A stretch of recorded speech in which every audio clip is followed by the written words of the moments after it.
Hello दोस्तों, मेरे कहानी वाले चैनल पे आप सभी का स्वागत है। तो दोस्तों, अगर आप मेरे चैनल पे न्यू हो और अभी तक आपने मेरे चैनल को सब्सक्राइब नहीं किया है तो प्लीज़ सब्सक्राइब कर लीजिए। तो अब हम आज की कहानी पढ़ना शुरू करते हैं। कुंवारी भाभी बनी माँ। जब इसका पता ससुराल वालों को लगा तो उन्होंने क्या किया। ऋचा एक ऐसी बहू है जो अपने ससुराल में सबका बहुत ख्याल रखती है। एक दिन ऋचा अपनी सास से कहती है, माँ जी, मैंने घर का सारा काम कर दिया है, मैं आज अनाथ आश्रम जाऊंगी। बहू, तुम क्यों रोज़ रोज़ अनाथ आश्रम जाती हो। माँ जी, मुझे वहाँ जाना अच्छा लगता है, मैं तो कहती हूँ आप भी चलो मेरे साथ।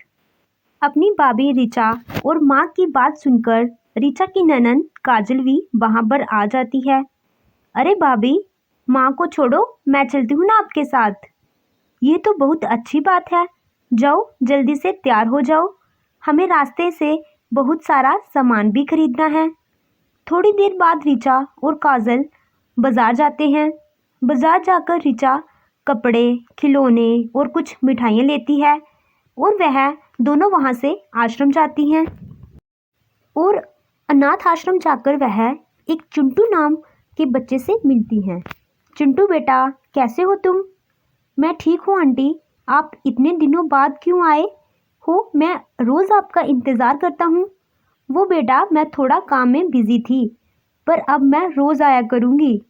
और देखो, आज मैं किसे लेकर आई हूँ, ये है काजल दीदी। काजल दीदी?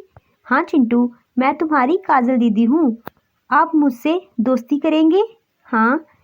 इसके बाद ऋचा लाया हुआ सारा सामान चिंटू को दे देती है। ये देखकर चिंटू बहुत खुश होता है और थोड़ी देर तक ऋचा और काजल उसके साथ खेलती हैं और उसके बाद अपने घर की ओर निकल जाती हैं।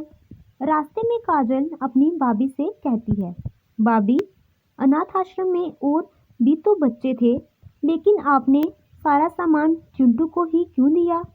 आप क्या हमेशा इससे ही मिलने आती हैं क्या।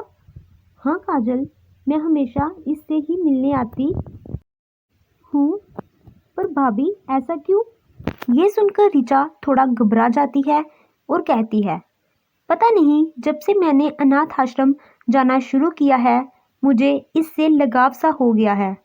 हाँ भाभी, वैसे बच्चा तो सच में बहुत प्यारा है।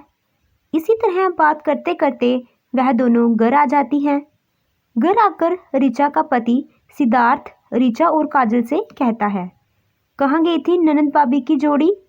वो भैया, मैं भाभी के साथ अनाथ आश्रम गई थी, तो अब तुम्हें भी वहाँ जाने का शौक लग गया।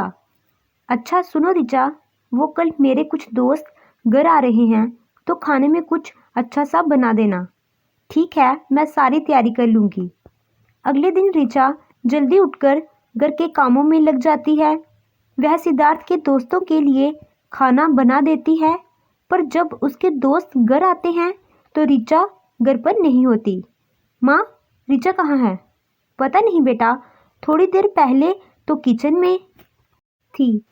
तभी काजल कहती है, भैया, भाभी शायद अनाथ आश्रम गए होंगे। ऋचा को पता था ना कि आज घर पर गेस्ट आने वाले हैं, तो आज भी उसका वहाँ जाना ज़रूरी था क्या। बेटा, तू गुस्सा मत कर, मैं बहू से बात करूँगी। वैसे तो बहू इतनी समझदार है, पर अनाथ आश्रम जाने के लिए पता नहीं क्यों हमेशा इतनी उतावली रहती है। थोड़ी देर बाद ऋचा घर आ जाती है और जब सिद्धार्थ के दोस्त खाना खाकर चले जाते हैं तो सिद्धार्थ ऋचा को डांटते हुए कहता है, ऋचा, लापरवाही की भी हद होती है। आज घर पर मेहमान आए हैं और आज भी तुम अनाथ आश्रम चली गई। जी, मैं बस थोड़ी देर के लिए गई थी, जल्दी आ तो गई ना, इतना गुस्सा क्यों कर रहे हो। बस तुम मुझे ये बताओ कि तुम आश्रम गई क्यों थी। तभी काजल कहती है, भैया बस करो, आप तो भाभी के पीछे ही पड़ गई हो। चलिए भाभी यहाँ से। काजल ऋचा को वहाँ से ले जाती है। इसी तरह घर पर जितना भी ज़रूरी काम क्यों ना हो, ऋचा आश्रम ज़रूर जाती।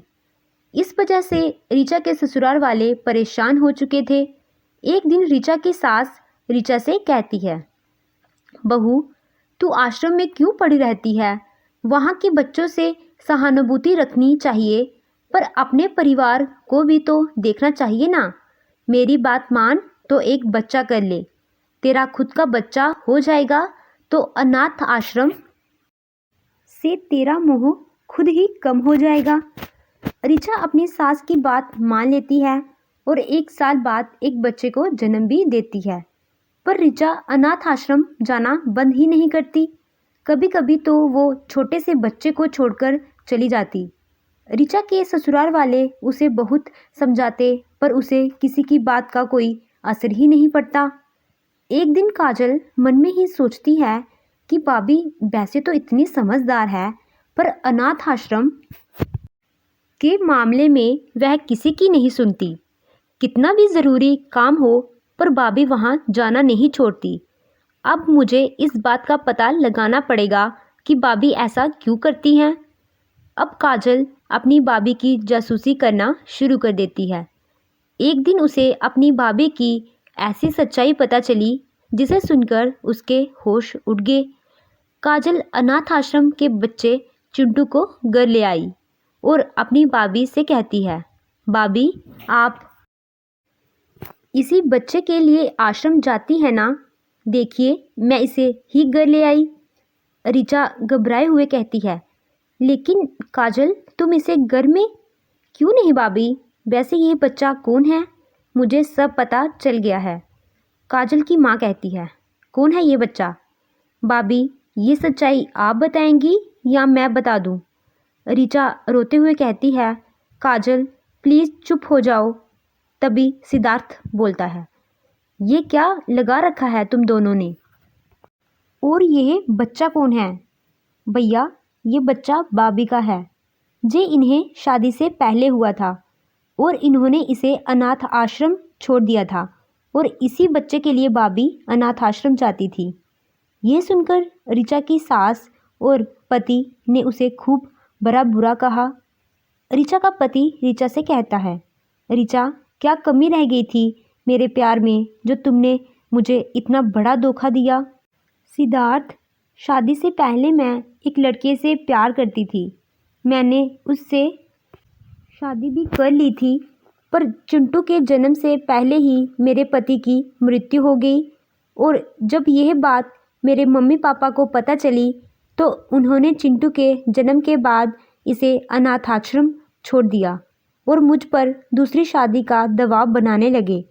लेकिन भाभी आपके मम्मी पापा ने ऐसा क्यों किया? क्योंकि वह लड़का उन्हें पसंद नहीं था। मैंने ज़बरदस्ती उससे शादी की थी। पर बहू ये सब तुमने हमें पहले क्यों नहीं बताया? मैंने बताने की बहुत कोशिश की, लेकिन हर बार मम्मी पापा ने मुझे रोक लिया और शादी के बाद आप लोग मुझसे बहुत प्यार करने लगे थे।